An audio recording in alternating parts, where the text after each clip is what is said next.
السلام عليكم ورحمة الله وبركاته. ازيكم حبايبي؟ عاملين ايه؟ يا رب دايما تكونوا بخير وفي احسن حال. رجعت لكم بقى بفيديو جديد، يا رب يعجبكم. متنسوش تشتركوا في القناة وتفعلوا زر الجرس علشان يوصلكم مني كل فيديو جديد انزله. اول حاجة كده، اللهم صل وسلم وبارك على سيدنا محمد وعلى اله وصحبه اجمعين. تعالوا كده نبدأ الفيديو بتاعنا النهاردة ونقول بسم الله. طبعا زي ما انتم شايفين أوضة النوم يعني كانت بايظة كده ومتكركبة. عايزة اقول لكم ان خلاص بقى كل سنة وانتم طيبين، الشتا دخل علينا والجو بقى ساقع. فحبيت بقى ان انا اعمل تنظيفة عميقة كده للشقة كلها، اللي هو ايه روتين بقى ايه دخلت الشتا علينا يعني. وكمان عشان حافظ السجاد اللي انا فرشاه في الارض ده خفيف وكده، فقلت بقى افرش السجاد التاني واغير يعني. وكمان لان ده كان اتوسخ بصراحة وكان عايز يتغسل وكده، فقلت بقى اعمل تنظيفة عميقة كده للشقة وظبط الدنيا كده علشان ايه نحس بقى بالدفى كده، ونبدأ كده الشقة تبقى متدفية عشان كمان الأطفال وكده. فأنا كده كنت بوريكم بقى الشقة كانت عاملة ازاي ومتبهدلة. طبعا زي ما انتم شايفين المطبخ كان عامل ازاي، وهنا حاجات كده في الارض متاخدوش بالكم يعني، دي الفرشه بتاعت جوري. ودي طبعا الاوضه. هي عايزه اقول لكم ان انا بدات معاكم الروتين ده من بالليل، يعني كان بالليل وتاني يوم الصبح بقى طبعا كملت. بس انا حبيت اوريكم كده يعني ايه منظر الشقه كان عامل ازاي. وكمان هنا عايزه اقول لكم ان حافظ السجاد ده هو حلو وكل حاجه في الصيف تحفه، بس في الشتاء طبعا هيبقى خفيف مش هيستحمل يعني السقعه. فبفرش بقى السجاد اللي هو التقيل بتاعي اللي انا كنت متجوزه بيه. فانا دلوقتي بقى هوريكم كده انا هعمل ايه.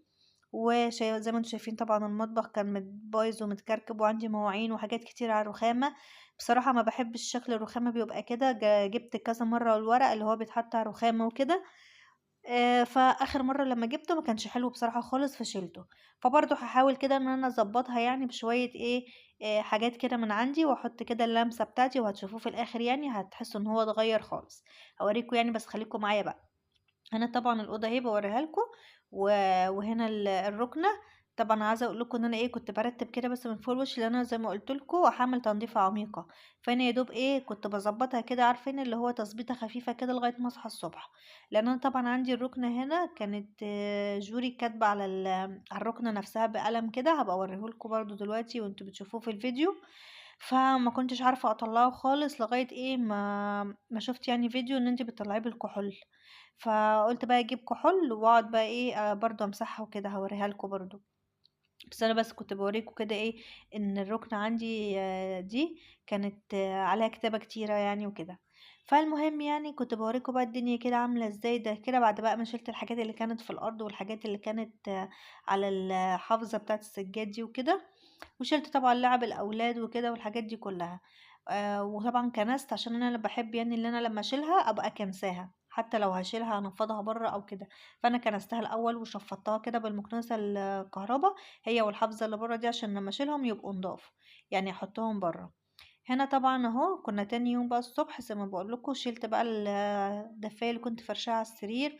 وطبعًا هاشيل الملاية وهاشيل كل حاجة، واخلّي المرتبة يعني على السرير قصدي على المرتبة بس. طبعًا كنت حاطاهم برّه هنا بيتشمسوا، كانت الشمس طالعة بقى وحلوة. كان الجو حلو يعني بصراحة. ما كانش يعني الجو لسه شتا، لأن أنا عاملة لكم الفيديو ده من أول امبارح. فكان الشمس لسه طالعة وكده. طبعًا إحنا عارفين الدنيا بتشتي بقى من امبارح والنهارده، فالجو كده بدأ يسقّع وكده. فالمهم بقى استغليت إن الجو شمس وكده وطلّعتهم يتشمسوا، وكمان عشان ما يكركبوش الدنيا جوّه في الأوضة وأنا باخلّص. وطبعًا هنا برضه كنت باوريكم إن أنا شِلت كل الحاجات اللي كانت على الرُكنة. شِلت الحافظات اللي أنا حاطاها برضه على الرُكنة، وشِلت طبعًا السجادة اللي كانت في الأرض، وخلّيتها طبعًا على البلاط. وطبعًا لسه هاشيل المفرش، بس بصراحة ما رضيتش إن أنا أشيل الستاير أغسلها، لأن أنا كنت غاسلاها برضه من قريب. فما رضيتش يعني إن أنا أشيلها، فقُلت لأ هاخلّيها إن شاء الله بقى إيه، يعني شوية كده قدّام لمّا أحس كده إن هي اتوسخت هابقى أشيلها. طبعًا شِلت بقى كل السجاد اللي كان موجود في الأرض، اللي برّه واللي في أوضة النوم واللي كمان في المطبخ، عشان زي ما قُلت لكم هنعمل تنضيفة عميقة جدًا للشقة. تنضيفة بقى اللي هي إيه بتاعة السَنة بقى، اللي هو يعني التنضيفة الجاية بقى قدّام شوية يعني بعد شهر كده والّا حاجة نبقى برضه نعمل تنضيفة عميقة. يعني أنا باحب أعمل التنضيفة العميقة دي كل فترة كده، اللي هو بقى أشيل كل حاجة في الشقة، وأبدأ بقى إن أنا أكنس وأمسح وأكُب مَيّة بقى في الأرض وأنضّف كل حاجة، شبابيك وأبواب وكل حاجة. فهي دي التنضيفة العميقة بتاعتي، اللي هو بقى بامسح كل حاجة وباعمل كل حاجة فيها. وبرتب طبعا الدواليب من جوه وكل حاجه. هنا طبعا كنت بوريكم برضو ان انا شلت السجاده اللي كان في اوضه النوم، بس عشان كانت تمارا نايمه فمحبتش يعني ان انا ايه اشغل النور عليها وكده. طبعا هنا كنت محاول كده ان انا ارتب الدنيا عشان تبقى الدنيا مترتبه معايا، اللي هو مثلا ما بقاش في حاجه على الرخامه، ما بيبقاش في حاجه بايظه عايزه تتصلح، اللي هو ببقى مرتبه كل حاجه بحيث ان انا لما اعمل تنظيفه وكده تبقى الدنيا متظبطه وحلو. وهنا طبعا زي ما انتم شايفين برضو في الركنه شلت كل حاجه زي ما قلت لكم. وبصوا كده كنت بوريكم ان انا بقى مطلعه السجاد بره، ودي الدفايه والحاجات كلها شايفين عامله ازاي. وادي السجاده، انا جبت طبعا الدفايه الناحيه دي عشان افرش السجاده يعني على الحبل في الشمس وكده، والخداديات بتاعه الركنه وكل حاجه يعني كنت حطاها بره في البلكونه. هو احسن حاجه عندي يعني في البلكونه ان هي البلكونه كبيره، فبتاخد حاجات كتيره لما بطلعها بتاخد كل حاجه. طبعا زي ما قلت لكم في اول الفيديو، الحاجات اللي جوري كانت كاتبه عليها بالقلم الجاف اهي، فانا بعد دلوقتي بقى همسحها كلها كده بالكحول وهتطلع. فانا اكتشفت موضوع الكحول ده ان هو حلو جدا، لان انا جربت قبل كده اطلعها بكلور الوان وكده ما كانتش بتطلع خالص، بس لما برش عليها كحول وبمسحها بتطلع. فدلوقتي بقى همسح كل الحاجات دي وانضف الركنه كلها واظبطها، واشيل الركنه التانية لان انا عندي في واحده بتتشال خالص وفي واحده لا. فاللي هي جوه الكبيره دي بتتشال، بعد ما امسح بقى وانضفها واظبطها هطلعها بره في البلكونه عشان انضف ايه تحتها وكده. طبعا هنا كنت كنست الارض، فكنت بوريكم يعني الحاجات اللي انا طلعتها وكده. فهظبط بقى زي ما قلت لكم تاني، امسح الركنه واظبطها، وطبعا هفتح الشباك اللي فوق الركنه ده وهمسحه كله واظبطه، وبرده البلكونه كلها. عايزه اقول لكم ان انا اصلا كنت حاطه ورق على البلكونه كده من بره وعلى الشبابيك عندي. فالمهم الورق بتاع البلكونه ده كان بقاله فتره من زمان يعني، فكان خلاص بقى الشمس ايه عملت فيه كده بقى بيتفتفت، فشلته خالص اصلا. و... ورحت جايه بقى ايه غسله البلكونه كلها. جبت كده بلاستيكايه كبيره فيها ميه ورابسه، ومش فاكره ولا حطيت ايه تاني منظف. المهم يعني غسلتها وشطفتها بالميه وظبطتها، وكانت يعني خليتها تبقى نظيفه خالص، لان عندي الشبابيك البلكونه ناحيه الشمس، يعني الشمس بتبقى على طول في البلكونه، فمقولكوش بقى الدبان بيقف على البلكونه، وانتوا عارفين طبعا بيسيب كده اثار سودا.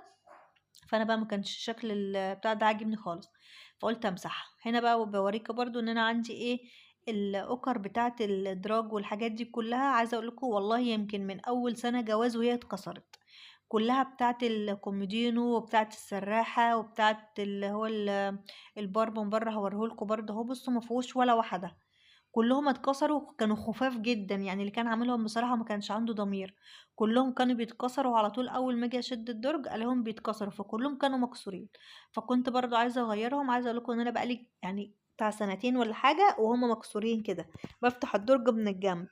فقلت لا خلاص بقى كفاية عليهم كده، وان انا هجيب يعني حاجات تانية وهركبها وهوريها لكم برضو في الاخر شكلها يبقى عامل ازاي. بس ما جبتش يعني بصراحة نفس اللون زي ده، جبت لون تاني.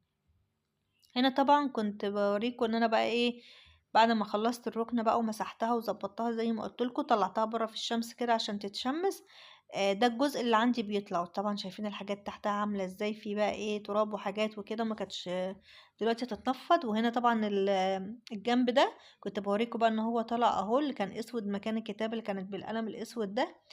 طلعتها يعني على قد ما قدرت. وبرده اللي كان فوق طلعتهم ومسحت الركنة كلها، بس ده عندي الجنب ده ما بيطلعش، اللي هو فيه حديدة ده اللي هو بيتفتح كأنها خزنة كده، فمش بتطلع. فسبتها بقى كده وهجيبها كده في الشمس عند الباب. وهنا بقى هبدأ انفض كل الحاجات دي واظبطها، وابدأ بقى ايه امسح يعني الارض يعني وكده واظبطها. هنا بقى بعد ما خلصت زي ما قلت لكم فتحت الشباك ومسحته وظبطته، وطبعا طلعت كل الحاجات اللي كانت في الارض، الترابيزه والكراسي وكل حاجه وظبطتها. والركنه طبعا زي ما انتم شايفين انضافت اهي وبان عليها النظافه بصراحه. طبعا هنا مسحت ورا الركنه بالميه وكلور وصابون وظبطت الارض بصراحه، وكانت نضيفه خالص. وهنا طبعا بوريكم كده النظافه بعد ما خلصت. عايزه اقول لكم والله العظيم ان انا ما سبتش حته في الاوضه دي ما عملتهاش، حتى الحيطه عملتها كلها من كل الجوانب. والدولاب ده نضفته تنظيفة بصراحة تحفة تحفة. يعني جبت كده شوية كلور ألوان صغيرين جدا ورحت حاطة عليهم شوية مية فطبعًا مسحتهم بقى وكان بصراحة بيلمع وحتى الباب برضه، أنا ليه حطيت كلور عشان زي ما باقول لكم الدبان بقى بيُقف فبيسيب علامات سودا صغيرة كده، فكل الحاجات دي طلعت بصراحة على طول لمّا عملته، عملت بقى الحيطة شايفين الحيطة الجوانب دي كلّها، كل ده برضه عملته بالشرشوبة بتاعة الMop Kitchen عندي بصراحة فظيعة، فظيعة بتمسح كل حاجة وبتنضف كل حاجة، فكان جميل جدًا. هنا بقى كنت باوريكم بعد ما خلصت وفرشت كل حاجة وظبطت كل حاجة، طبعا اللي متابعني من زمان هيعرف السجادة بتاعتي دي فرشتها طبعا عشان دي السجادة اللي هي التقيلة، فقلت بقى افرشها في الشتاء وكده، وطبعا غيرت يعني ايه شوية تكات صغيرة كده من الأوضة. جبت الكومودينو حطيته هنا، هو ما كانش موجود هنا، هو كان جنب الباب، غيرته حطيته هنا وحطيت عليه المفرش ده وحطيت الفازة الصغيرة دي، فحسيت كده ان شكلها حلو في وش الباب، يعني اللي داخل يلاقيها كده في وشه على طول، فشكلها حلو. وزي ما باقول لكم هنا بصوا الدولاب والله العظيم نضافة أنا كنت فرحانة بيه جدًا والله العظيم. وبصوا بقى الحاجات اللي أنا جبتها وركبتها أهي، اللي هي الإيد بتاعة اللي بنشد بيها الإدراج وكده غيّرتها، طبعًا غيّرت النظام هنا، جبت الترابيزة كده برّه وحطيت الكرسي اللي هو السلم ده جوّه، وباسكت الألعاب بتاع البنات وكده حطيتهم يعني بالشكل ده، لإن بصراحة ما لقيتلهمش أي مكان تاني إن أنا أحطهم فيه غير هنا. فرُحت سايباهم هنا وخلاص، أنا عارفة إن شكلهم يعني مش لطيف، بس يعني لعب أولادي، فخلاص حطيتها وكده وسِبتهم، قُلت عشان يبقوا يلعبوا بيهم برضه، لإن ده المكان بتاع القعدة بتاعتنا، إحنا ما بنقعدش غير هنا يا جماعة. فده يعتبر اللي هو إيه، مكان اللعب بتاعتنا، لعب وأكل وشرب وكل حاجة. طبعًا فرشت الحافظة دي كده مؤقتًا بس عشان إيه، لو حد حَب يقعد ياكل، يلعب، بتاع، الدنيا ما تبوظش يعني وتتبهدل، لإن زي ما باقول لكم أنا السجاد فاتح عندي فبيتوسخ بسرعة. وطبعًا كنت شِلت بقى الحافظة بتاعة الرُكنة، كنت غسلتها وهانشرها، ولمّا تنشف هارجع أفرشها تاني يعني وكده. فطبعًا قفلت بقى الشباك هنا عشان الجو بقى ساقع، وشدّيت الستارة والأوضة بقت كده تمام ومترتبة ومتنظمة أهي. وزي ما باقول لكم كان عندي بقى الغسيل، أدي الغسيل أهو، كل ده على فكرة في نفس اليوم، يعني كنت غسلت ونشّرت، بُصّوا الدنيا كانت ليّلت بقى خلاص وكنا بالليل أصلًا، فأخد منّي وقت كبير أصلًا على ما خلّصت الشقة والله العظيم، بس بصراحة أنا كنت مبسوطة يعني بالنتيجة بتاعتها إن هي وصلت لكده، لإن أنا باتعب بس بالاقي نتيجة في الآخر. فلقيت بقى الدنيا بقت نضيفة وحلوة كده ودافية، والدنيا كانت تمام. هنا طبعًا كنت لسه بقى هاجهّز يعني برّه، كنت باوريكم يعني إن أنا لسه ما خلّصتش وكده، بس دلوقتي بس اصبروا هتلاقوها بقت جميلة جدًا. أنا عايزة أقول لكم إن الأوضة اللي أنا وريتها لكم فيها الرُكنة دي، يعني هي وأوضة النوم أخدوا يوم كامل يا جماعة. بُصّوا كمية المواعين بقى، لإن أنا ما كنتش فاضية بقى أغسل مواعين مكان الغدا ومكان ما خلّصنا وكده، فكنت عمّالة إيه، باعمل برّه فمشغولة، فأي حد كان بياخد أي حاجة يخش يحطها على الرخامة، فبصراحة اتكوّن عندي كمية مواعين رهيبة، رهيبة. بُصّوا كانت كمية مواعين قد إيه، بصراحة كنت كل أمّا أدخل المطبخ نِفسي تتسد وارجع تاني، فمن المنظر اللي قدّامي ده. فالحمد لله يعني ربنا قدّرنا الحمد لله وعملتهم. وهاوريكم دلوقتي برضه المطبخ شكله هيبقى جميل جدًا بعد اللمسات الأخيرة والله العظيم. فالمهم يعني ده كده شكل الأوضة أهي، قولوا لي بقى رأيكم فيها. طبعًا زي ما قُلت لكم أنا مسحت كل حاجة فيها وضبّطتها كلّها، ويعني حاولت على قد ما أقدر إن أنا أخلّيها تبان إن هي مترتبة وحلوة يعني. فأنتم قولوا لي برضه إيه رأيكم كده في التعليقات تحت، وقولوا لي لو عندكم ملاحظة فيها أو أي حاجة قولوا لي برضه ممكن أغيّر، أحط ده مكان ده، ده مكان ده، فقولوا لي أنتم إيه رأيكم يعني. طبعًا أنا كنت باوريكم إن الستاير يعني إيه، لسه نضيفة مش كانتش متوسخة يعني اللي هي كده ولا حاجة. وزي ما قُلت لكم آدي كومودينو، آدي برضه الكرسي ده حطيته هنا كده جنب الدولاب وجنب الباب، يعني ما لقيتلهوش برضه مكان تاني بصراحة، هو ده المكان اللي لقيته ليه، فسِبته زي ما هو كده برضه إيه، عادي كده يعني اللي هو منظر يعني في الأوضة وخلاص. فالمهم أنتم بقى إيه رأيكم في الترتيب بتاعي والتنضيف بتاعي؟ بصراحة أنا كنت خايفة على السجادة، قعدت أفكر أصلًا أفرشها وبعدين قعدت أقول لأ ما أفرشهاش، علشان طبعًا إيه كنت غاسلاها فقُلت هاسيبها على العيد، لسه هافرشها دلوقتي وأرجع أغسلها تاني على العيد وكده، بس بصراحة قُلت لأ، أهم حاجة بقى إيه صحة الولاد وكده، فعشان ما يتعبوش مني وكده، فقُلت لأ هافرشها وخلاص. طبعًا عايزة أقول لكم إن أنا عدّيت للبلكونة دي تنضيفة فُلّة، مسحت كل الجوانب بتاعتها وغسلتها. طبعًا الهدوم أهي زي ما باقول لكم إن أنا كنت غاسلاها، وسيّقت البلكونة وضبّطتها، يعني يعتبر البلكونة بالأوضة بقوا تحفة جدًا، جدًا، جدًا.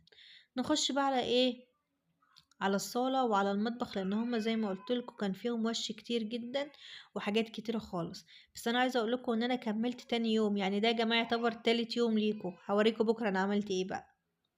بصوا بقى يا جماعة، ده شكل الأوضة بعد ما شلت بقى الدفاية وخلاص. يعني قلت بقى لا ايه، بصراحة شكل السجادة كده نفسي اشوفها كده وهي نظيفة بقى كده ومفروشة.